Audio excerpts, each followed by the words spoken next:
Welcome to Chisel and Compass, where deep-rooted wisdom meets the crossroads of faith, entrepreneurship, and mindset. I'm the real Jason Duncan, and he's Dr. Justin Moseley, the Mindset Doctor. And we're here to help you refine your vision and navigate life's toughest challenges with purpose-driven strategies and real-world insights. Each episode, we're going to dive into faith-driven leadership, business growth, personal development, and the mindset shifts that drive lasting success. Now, whether you're building your business, enhancing your leadership skills, or pursuing personal growth, this podcast equips you with the tools and perspectives you need to lead with conviction and live with impact. This isn't just about where you're going, it's how you get there. So let's get started. Welcome to another episode of Chisel and Compass. Welcome back to another episode of Chisel and Compass. I'm one of your hosts, the real Jason Duncan, and Dr. Justin, the Mindset Doctor. Yeah, so we're here today. We're on site at a new recording location here at Nashville K9 in just south of Nashville in Franklin, Tennessee. A good friend of mine, Ali Hamyari, this is his business, and I'm recording here later today for my other podcast, The Root of All Success. Ali's going to be a guest on the show. So he was kind enough to let us come in and record. So if you're watching this on YouTube or watching it on Spotify, because videos are on Spotify now, this is really cool. You can see that we're here with this great background of dogs. And there's all kinds of dog trainers out behind the camera that you can't see. All kinds of dogs barking, and it smells a little bit like a dog in here, but That's true. It's a pretty cool place. It is great. So today, Justin, we're going to be talking about faith over feelings. How do you make decisions when you don't feel God's presence? Have you ever, as a follower of Jesus, both of us are followers of Jesus, but have you ever had a time in your life where you didn't feel the presence of God? Yeah, and just as we were preparing for the show, thinking of faith over feelings, I thought about it in business, because in business, I like to look facts over feelings.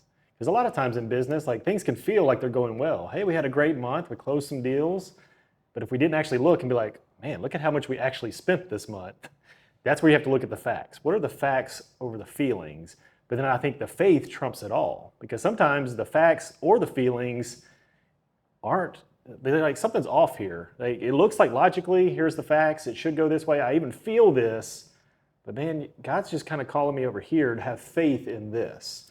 But back to your question though, is what when you don't know? When you're like, I think this is the case, I think God wants me to go in this direction, but I'm not really sure. So when you have those moments, what do you do?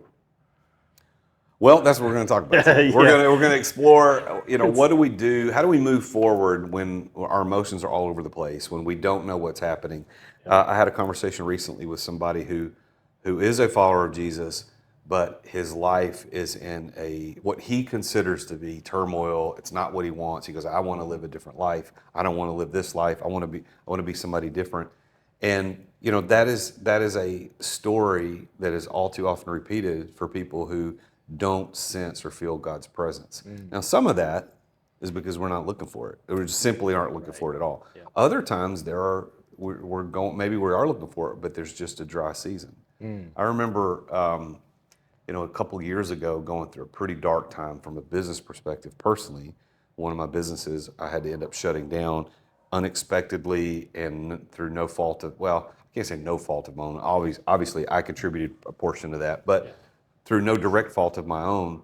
And dude, I was crying out to God, like, God, where are you at? I need salvation in this instance, and He didn't. Yeah. So, what do we do in those times? I'm not certain, but that's what we're going to talk about today. Right. Yeah, and I think that's where, as believers, we have to turn to Scripture and to be like, okay, because that's where God tells us. He's like, meditate on my word day and night. And for me, I think that meditating on the word means the answer's here.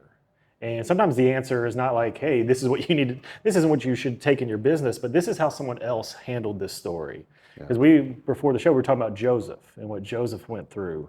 Like, he couldn't see the blessing that was going to come of his life. He got sold into slavery by his brothers. His brothers sell him off, and he goes into a land to be a slave. Then he gets put into prison. Potiphar's wife, he's falsely accused of hitting on her, thrown into prison. All the things he goes through, he could have easily turned from God and be like, if this is what following God gets me, I'm out. I'm going to have revenge on my brothers. They should have never done this to me. we see that in the prison system. Like the people that end up there, a lot of times there's a statistic, I think 90 something percent of people that get out of prison end up back in prison. Yeah. Because they don't change their life. And for us as believers, the missing piece is Jesus. You've got to find God in all of it. When it's hard to find when you're in the system. I couldn't imagine what Joseph being in slavery, he's wondering where God is, and I'm wondering why am I here? And then when he's in prison, why am I here? But if he would have never held on to his faith, he never would have had the blessing. And I think going back to your story, I mean, I know faith has been such a big part of your life. So how did you hold on to the faith when you were like, God, where are you? And you're not getting an answer in the moment. So how did you hold on to the faith? Well, I think I think for me, if I'm looking at that particular story of my personal experience, I have known Jesus my whole life, and I have never been let down to the degree where I wanted to despair and give up. I never got that point, no matter how bad things were. Now, this particular instance was one of the worst. But I guess for me, I just to not be trite about it, but I had faith that I know that with every adversity, every heartache, every setback, there's a seed of an equivalent benefit, which was one of the Napoleon Hill's famous quotes from Think and Grow Rich, which we both read and study. But that comes from the understanding that where Paul told the Romans, all things work together for good to those that love the Lord who are called according to his purpose. And I had to believe that. I had to know that even through this terrible circumstances, facing potential bankruptcy, facing the shame of loss, the financial burdens that came with that, it's like ultimately I know that it's going to be okay. Now, the question I think we need to answer for the listeners or for the viewers is, how do you do this in a way that doesn't sound trite? Because there's so many religious people, and we love them and hate them at the same time, but they're like, well, Jesus is the answer for everything. It's just okay. You just got to have more faith. Like, that's not what we're saying. Right. That's all true. And it's easy to have faith when things are going good and be like, yes, I trusted in God and look what I have. But when you're in the tough moments, I think that's where your faith really comes alive and shows, like, can you be faithful in your darkest moments? And I think, like, reading Psalms 23, like that was a comforting thing for you in that season as well. And I went back to, as you were saying that all things are, what was the one you said? Work together for good to those who called according to his purpose. It's like, sometimes it's just reciting that to yourself over and over as a reminder, because we get in our own heads, we get in our own flesh thinking of how bad things are. But if we remind ourselves, all things are going to work together for good because God said so, not because I believe what God says, not what I'm thinking in this moment, not what the circumstances look like, but what God says I'm going to believe is true. And sometimes it's not saying, it's just, I got to have the strength to take one step forward and just make it through this season, make it through this step, and just hold on to the faith, because there's promises in the Bible like that. And you just got to hold on tight to get through it. And I think the adversity, stuff I've been through, you've been through, I think all of it makes us stronger. Because it's like lifting weights. We need resistance on the muscles for the muscle to grow. I think spiritually we grow when our faith is tested, and we have to show our faith in those moments. So the podcast, Chisel Compass here, is designed to highlight this intersection between faith, business, and mindset. So today we're talking specifically about faith over feelings. But as businessmen, as we just illustrated, there are times business doesn't go right, and you gotta rely not on feelings but on your faith. Yep. But a mindset, I think, is a lot to do with this, and I think you were alluding to the fact that the recitation of memorized verses or scriptures.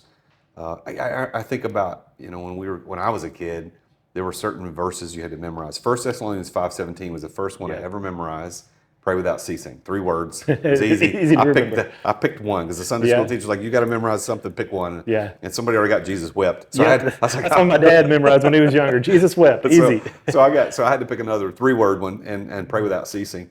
But the memorization of Scripture is important to the extent that it's not a legalistic thing, religious, games that you're playing. Like, I'm going to be better because I memorized the whole book of John. Right. But it's about reciting and affirming what you believe and remembering what you know to be true. Yeah. So in the dark times, we're both married. Sometimes we have fights with our wives. Sometimes there are dark spots in that relationship. But in the middle of that relationship, I think, or in the middle of that turmoil, a lot of times I think what people do, and the reason divorce rate's so high, is that they forget all the good around it and the promise that you made years ago, but they forget all the good and they're only focused on the dark moment, make a decision in the dark moment to go because they forgot. Yeah. And so recitation of memorized verses or affirmations, daily affirmations, whatever it's self-positive self-talk mindset can help remind you that, you know what, all things are going to work together. It doesn't mean all things are going to be good. Yeah. You might lose a leg. You might go bankrupt. You might lose a child. There may be something terrible that happens. Yeah. But in the end, it's all going to be all right. And if it ain't all right, it ain't the end. I know it's another cliche, but these are so true. Yeah. And speaking of like the reciting, there's a Bible on one of my desks at the house. And for a couple years, every single day, I read one of my favorite verses, Proverbs 3, 5, and 6. Trust in the Lord with all your heart and lean not on your own understanding. In all your ways, acknowledge him and he will make your path straight. And it's funny because I would underline the words with my fingers, and it was like the Bible was warned because every day I was doing that same verse over and over, whether things were good or bad as far as circumstances around me. But for me, it was that reminder to trust in the Lord. He is guiding my steps. So, and remind myself too, even when things are good, it wasn't because of me, it was in spite of me. It's me just trying to put my faith and trust in him because he's guiding my steps. But I think that was super helpful for me to recite it, because we get caught up in our own world and our own day-to-day and our to-do list and with the same cycle of habits we do every single day. We have to put him first. And I think for me, that was that reminder to, nope, I'm going to trust in him and he's going to guide my steps. Yeah, we put together some scriptures that we're going to share today just as a kind of a reminder to reinforce all of what we're talking about. And the first one on our list is what you said, Proverbs 3, 5, and 6. And again, I want to remind listeners that this is a faith, mindset, and business podcast. It is not specifically a Christian or faith-based podcast, but obviously as men of faith, this is what we're going to be talking about. But I want to break that down just a little. I don't want to get too deep into the weeds on this, but this says, trust in the Lord with all your heart, which I think is interesting, right? It's talking about this thing, not this thing. Right. But it says, and lean not or don't rely on your own understanding. Don't rely on your own understanding. And that comes with Jeremiah 17:9. The heart is deceitful above all things and desperately sick. Who can understand it? Right. I mean, the heart is deceitful, and we've got all these people saying, well, just follow your heart. Just follow your heart. If something's bad, just follow your heart. If your marriage is bad, follow your heart. If your business is bad, follow your heart. Bull, fill in the blank. Right, yeah. We're told, Solomon, the wisest man who ever lived, said, don't trust in your own understanding because your understanding is going to be faulty. Yeah. You trust in him. And that goes back to the big feelings we're seeing in our culture today is a daughter can say, I feel like I'm a boy. And like the parent can say, okay, well, maybe you should be a boy and let's have a complete sex change operation for your little kid. And like, they don't know what their feelings are yet. Like we all have different feelings, but we can't go by our feelings and our selfish desires because God created us in a certain way. It's not about what we feel. If I feel like I'm a woman today and I put on a dress, that doesn't make me a woman. So there is actual facts we've got to stick to. But when it comes to the heart, because it can go both ways. And that's why God says to guard your heart. And we talked about that in one of our episodes before, because there is a lot of selfish desires in the heart. There's lust, there's deceit. It would be so much easier just to lie your way through life and get what you want all the time. And there are people that do that. Yeah. But for us, men of faith, we know that's not the right way. It's harder to tell the truth. It's harder to be honest. It's harder to be faithful to your wife and just have eyes for her. Like that's the hard way to go. But as men of faith, that's the way we're called to go. Well, living in the truth, not living in the lies, you don't have to have as good a memory. That's true. Yeah. Which one was I saying? What did I say? What did I say? You just have to go with what you know to be real. In 2 Corinthians 5:7, it says, for we walk by faith, not by sight. Mm-hmm. And again, Paul writing to the Corinthian church is saying, look, you can't go by what you see. You can't go by what you perceive to be reality because this world, you're going to be deceived. There's going to be times. So in that moment of despair that I had, from a business perspective, my sight was telling me my world is ending. Like I'd built I'd built millions of dollars in net worth. I'd built millions of dollars in value. I'd had all these employees. I'd built a reputation and it's all crumbling down. And so my sight was telling me I'm going to be shamed. I'm going to be looked down upon. My clients are all going to quit. I'm running a mastermind for people, and they're the business guys, and they're going to look at me like, well, if you couldn't keep it together, why are you going to teach me anything? All that was in my sight. All that was my own understanding. But in reality, none of that was true. That's right. It was based in some reality, Yep. but it wasn't true ultimately. Yeah, and as I'm thinking that too, I think about the quote from Martin Luther King Jr. You don't have to see the whole staircase, just take the first step. And I think that's a lot of times the way, like all these passages are working together of, it's not our path anyways. Like we need to seek his guidance for us, because if we see the whole path and we start going that way, we might realize, well, that's not even the path that God wanted us on anyways. So he actually wanted us on this path over here. So one, we have to trust in him, and we have to seek him first. I think that's a problem people have too. They're more like, I'm in this situation, how do I get out? And just God get me out, versus maybe God didn't need to get you out in the moment you wanted to get out. He didn't get Joseph out of his situation for years. He was stuck in that situation, but that made him into the man that he became. Same thing with you. Like you wanted to be out a lot sooner than you got out of that situation, but it did strengthen you. I mean, looking back, I'm sure you still wanted to be out sooner, but God had a plan all along. And there was definitely, once you get through it, then you can actually see the blessings, and you can say, you know what? This happened and this happened. You start to put the picture together on the backside. A lot of times you can't see that when you're in it. Well, think about David, who wrote most of the Psalms. King David, Solomon's dad, by the way. So he wrote in Psalm 13, "How long, O Lord, will you forget me forever? How long will you hold your face from me? How long must I take counsel in my soul and have sorrow in my heart all the day?" This guy who wrote a lot of scripture that we have today was going, God, what the hell, man? Right. What's going on? Where are you at? Even he had these issues. Right. And I think that's what's encouraging for us, to say, like David being the man after God's own heart, still had that. And that's like the encouraging part is, well, if he's like, it's not that I did something that God, because I think people go to the other side of this is, this happened to me. And a lot of times they blame God, like, why would you let this happen to me? But no, it's to like people like David, people like Joseph, Job, like all these people went through stuff and God wasn't away from them. God was there all along. And that's what it's holding tight to the faith, that God is going to get you through it. Yep. I think that's what separates people. Well, and I think too, I think it's important for us to take a moment to recognize the fact that some people listening to this, and certainly it is more possible than not, are in a terrible situation right now. Yep. And I don't want anybody listening to think that we're making light of that and doing the whole VBS answer. Right. Well, it's Jesus, just focus on Jesus. It's like Right. it's like the little Sunday school story I remember years ago. The Sunday school teacher was teaching, and she asked a question. She goes, well, she said, well, what is furry and brown and lives in the trees and eats nuts? And little Johnny raises his hand. He goes, well, it sounds like a squirrel, but I know the answer is Jesus. Right, because So everything. I don't want to make a listener feel like that we're dismissing the problem, because I've never lost a child. I have not lost a parent yet, thank God. I have not lost people very close to me to death or sickness or disease. I have not been on that side of the pain that a lot of people deal with. So in the middle of that pain, if somebody was saying, well, just go by faith, not by your feelings, right. I understand that doesn't sound possible.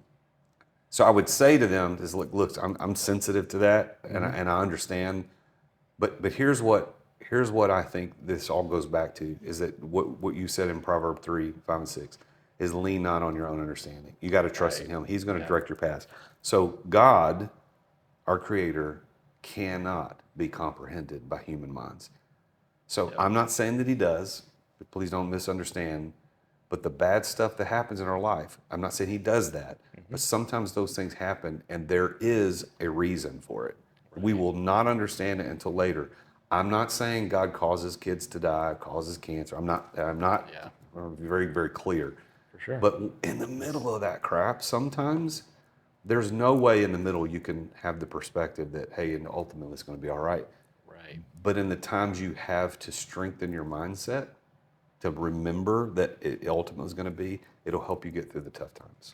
Yeah, and I think that's it right there at the end. It will help you get through the tough times, because the biggest thing you can do is keep showing up. Keep feeding your mind with scripture to remind you of one day it will be okay. And it might not be today, it might not be 6 months from now, or even 6 years from now, but keep showing up and keep your faith. Because the worst thing to happen is to lose the faith. And because a lot of people do that. And unfortunately, I've witnessed people that had the low times and committed suicide, or have had the tragic things that happen to kids and losing kids and loved ones and things like that. So there is the tough times for sure. But the worst thing out of all of it is to lose the faith and go a different direction. So you got to keep the faith. And I would say the more faith you get and the closer you do get to Jesus, the better you're going to be. But you're going to need the time. You're going to need the time to grieve. You're going to need time to feel the feelings that are happening in the moment and to learn the lessons. Like, what are the lessons in here too? So yeah, you got it, but hold on, keep showing up every single day. And that's being able to walk with you through that season that you went through too. I saw that with you is you, I don't want to put the words in there for you though, but it was like because faith has always been a big part of your life, but it was like you're leaning into the faith. You're not like just holding on to it as a promise but then I'm going to go fix this situation myself. Like you were like, no, man, God, I'm going to cry out to God. Like I'm going to seek a deeper relationship with him as the answer. Mm-hmm. I think somebody said you prepare for war in times of peace, and I think that might have been the art of war. A quote from Lao Tzu. Yeah, I think that's where that came from. I don't know, but you prepare for war in times of peace. So we're all going to go to war emotionally. Yeah. Whether it's a divorce, a child, a parent-child issue, a death, a loss financially. Something, we're going to go through war. Yep. You can't wait until you're in the war to decide, well, how do I rely on my faith to get through this? Right. It's a matter of strength conditioning ahead of time, just like physical conditioning. You can't wait until the competition to then start working out. You have to get ready ahead of time. So I think about, you were talking about earlier, the different stories. We got Joseph, and we've talked about Job. We mentioned Job briefly, but there's also in the New Testament you got Thomas, doubting Thomas. Right. Can you imagine being that guy? Like I just get one mention and I'm the doubter, But that's what you did. But so the story goes, for those that don't know the story, after Jesus' resurrection, he was appearing to people, and he had appeared to a lot of the disciples and the apostles, and they told Thomas, who had not seen him, it's like, he's alive, and he's like, nah, I don't believe it until I see the scars on his wrist and put my hand in his side where he was, pierced with the spear. He goes, I won't believe it. Yep. So he was relying on his own understanding, his own sight. Yep. And Paul said, don't walk by sight, but walk by faith. So when Jesus had grace for Thomas and came to him and appeared before him and said, here, touch where the nails went in and touch my side. And there's lots of famous art about this meeting of Thomas and Jesus. But Jesus didn't just say, it's okay, Thomas. He did say, like, here I am, it is me. Yeah. And he goes, and look, it is all right, but blessed are those who don't see and yet still believe. Right. And that's where we're at. We can't wait until we're in the middle of the war to look for where God is. We have to walk with him daily. Yeah. As you're saying that too, I was thinking it's easy to read it now and be like, why would Thomas doubt? Like, who is he to doubt? All the other people are believing. But then look at your own life. Where have you been a doubting Thomas? And you're looking for proof and like, man, if God would just show up, and maybe even asking for a sign, show me the way. Sometimes you just have to have that blind faith of, no, I'm going to trust in him and he's going to guide the steps. I'm not going to know it. I'm not going to know the answer. I don't even have to believe that one outcome is going to happen or the other. I just have to believe that if I focus in him, he's going to guide me in the right direction. And I think part of the way we can kind of sum up this conversation is that obedience matters more than emotional confirmation. Obedience matters more than emotional confirmation. And one of the greatest examples of that is Jesus in the Garden of Gethsemane, the night that he was betrayed. He's in the garden, he's praying, and what is he praying? He's like, I don't want to do this. Take it from me. I don't want to do this. So much so that he was sweating blood. That's pretty crazy. Like that, you got to be really stressed out. So it wasn't like, I think we get this picture of Jesus just walking through the lilies and everything's great. Yeah, I'm going to go to the cross. It's all going to be good. No, he was a man who had the same emotions that we did. He was fully God, but he's also fully man, had the same emotions. And so he was looking for emotional confirmation. God, I don't want to do it, and I'm asking you, please, don't make me go through this. Yep. But how did he finish it? He goes, but not my will, not what I want, yours be done. And so what we learn in that is that obedience matters more than emotional confirmation. And so I would say to listeners, when we're talking about faith over feelings, is that your obedience, not blind obedience to the extent that you're just walking as a zombie and you just tell Bible, tell me what to do, but like working out your faith in action, but obey, and that's going to lead you through the time of war. You got to be ready in peace. Yeah, and I think that right there is what can give people hope, because we're going to go through stuff, and some people have gone through horrific stuff. But if you go back to remind yourself of what Jesus went through and truly try to put yourself into his position and not wanting to do it, but not my will, but your will be done, and he still did it, then hey, I can still show up today and I can still believe and have faith, even if my reality doesn't change today or tomorrow and I'm still suffering, whatever it is. I can remind myself of what Jesus went through, and he still had obedience. I can still have obedience today. So feelings are real, people. We're not saying deny your feelings. Feelings are real. You're going to have up days. You're going to have down days. Things are going to go good. Things are going to be bad. But they aren't always reliable. They are not always reliable. So God's presence isn't proven by goosebumps and crazy, good feelings. It's proven by mature faith, walking by faith, by understanding what is real based on what we know, not what we feel. So faith over feelings is a difficult one. And certainly we understand that this episode is going to be very difficult to hear for people that are in the middle of the storm, that are going through very difficult times. But just know that, our goal in this podcast, Justin and I, is to make sure that you have at least somebody who's presenting an idea you can consider. So we're just asking you to consider it. Consider the fact that obedience matters more than emotional confirmation. And if you're in the middle of it right now, like, you have permission to live in the middle of it. But don't give up. It's going to be okay in the end. I promise you. We don't understand it. We cannot comprehend what's going on. But in Romans 8, Paul said, all things, even the bad crap, are going to work together. I mean, they're going to come together for your good if you're called according to his purpose and if you love him. And so if you are called and you do love him, you're going to be fine. It's going to be okay. It sucks today, but tomorrow's coming.